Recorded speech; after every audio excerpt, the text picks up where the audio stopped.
Selamat pagi.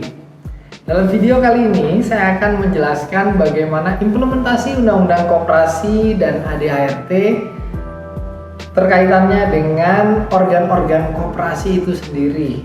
Jadi bagaimana semua yang menjadi frame dari kerjasama para anggota ini yang dibingkai dalam bentuk badan koperasi sehingga bisa berjalan dengan harmonis, baik, dan tentunya produktif sehingga bermanfaat untuk para anggota koperasi.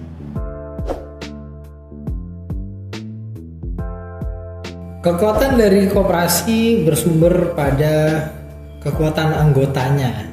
Jadi koperasi ini keunikannya adalah karena didirikan oleh anggota, modalnya dari anggota, dan juga pengguna jasanya sebenarnya anggota itu sendiri. Nah, kalau masing-masing anggota ini berjalan sendiri-sendiri tentu tidak memiliki kekuatan yang besar. Nah, kalau diibaratkan seperti sapu lidi, maka ketika lidi-lidi ini berhimpun menjadi satu wadah bernama koperasi, disinilah menjadi satu kekuatan untuk kemudian bisa memberikan kesejahteraan bagi para anggotanya.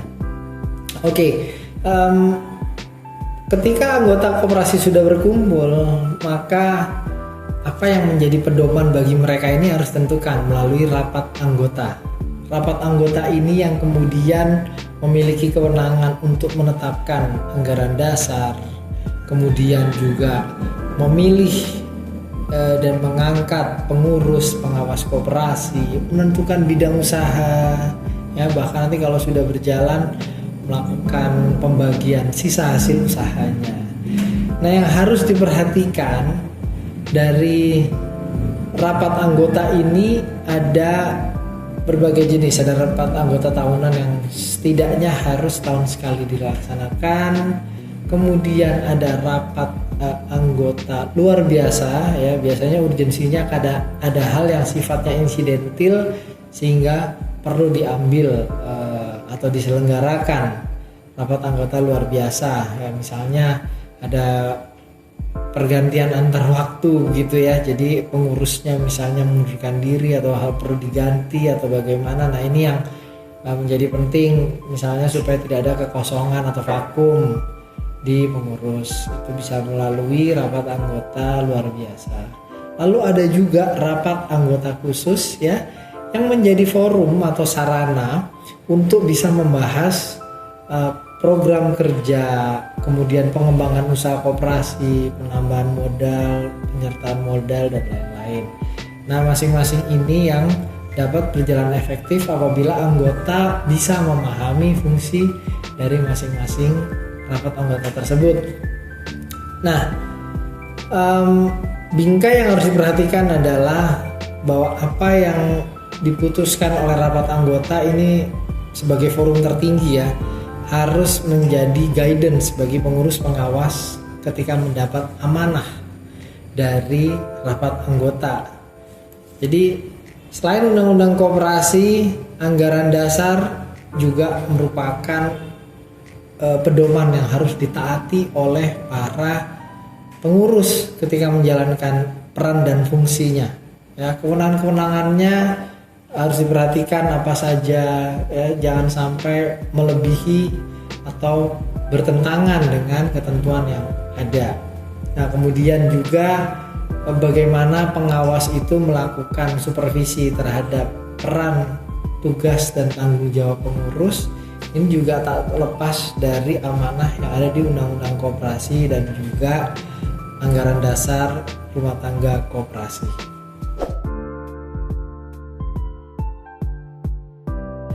Nah, ada hal penting yang harus diperhatikan ketika rapat anggota ini sudah menetapkan atau memutuskan hasil-hasil dari rapat anggota.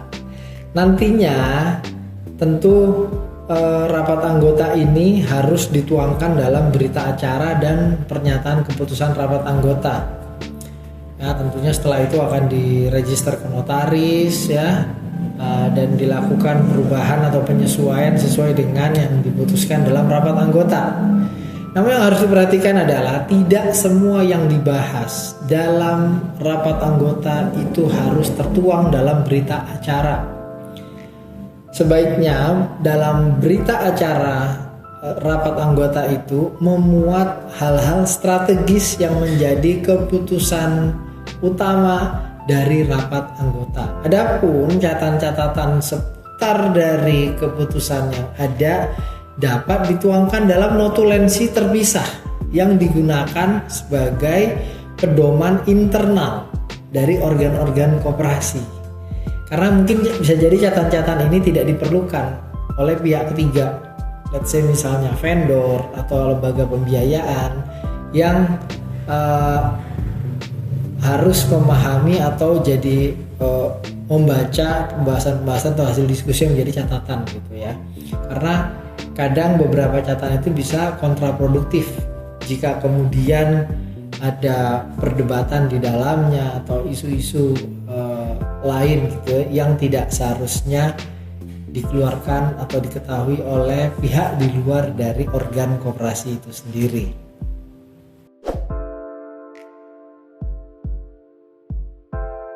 Nah, yang harus dipahami, anggaran dasar ini tentunya satu komponen penting ya yang harus diperhatikan. Sebagai apa?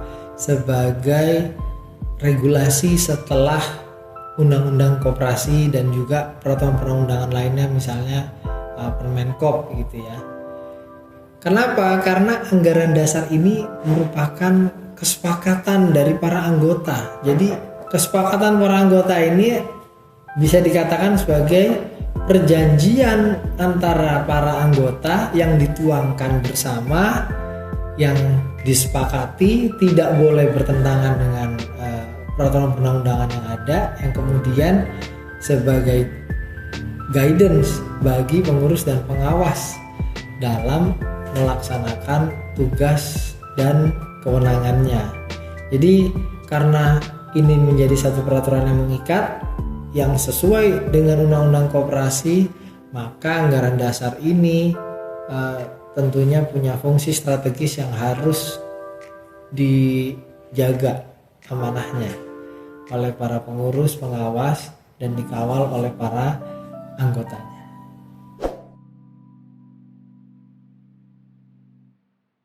Banyak yang kemudian bertanya, karena dalam undang-undang koperasi itu hanya disebutkan bahwa rapat anggota itu hanya memiliki kewenangan untuk menetapkan anggaran dasar. Lalu bagaimana dengan anggaran rumah tangga?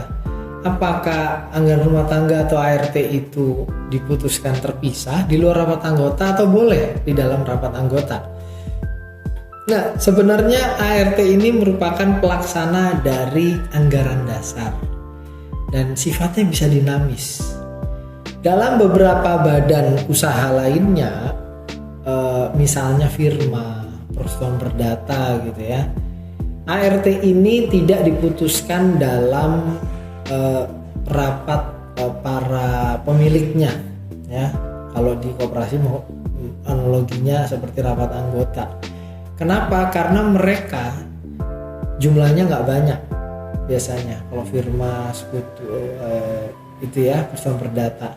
Sehingga pada saat terjadi dinamika tertentu mereka bisa mengaturnya terpisah, disepakati oleh mereka.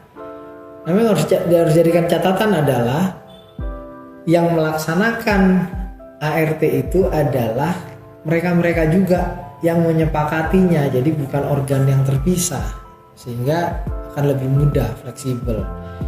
Nah, untuk koperasi sangat disarankan agar ART itu disahkan juga dalam rapat anggota bersamaan dengan anggaran dasar supaya tetap sejalan ya, tetap isinya tidak bertentangan gitu. Karena kalau disepakati terpisah dalam forumnya bisa jadi nantinya tidak sejalan atau pembahasannya jadi nggak nyambung gitu. Nah, ini yang harus diperhatikan. Oleh karena itu sangat disarankan ART itu diputuskan dalam anggaran dasar juga, sehingga semua rasio, dasar, pertimbangan dan lain-lain ini masih sejalan. Sekian penjelasan dari saya tentang bagaimana implementasi Undang-Undang Koperasi, Anggaran Dasar Anggaran Rumah Tangga Koperasi, sehubungan dengan relasi penerapan implementasinya oleh para organ koperasi. Semoga video ini bisa bermanfaat dan juga memberikan banyak insight dalam penyelenggaraan koperasi di Kisel nantinya. Terima kasih.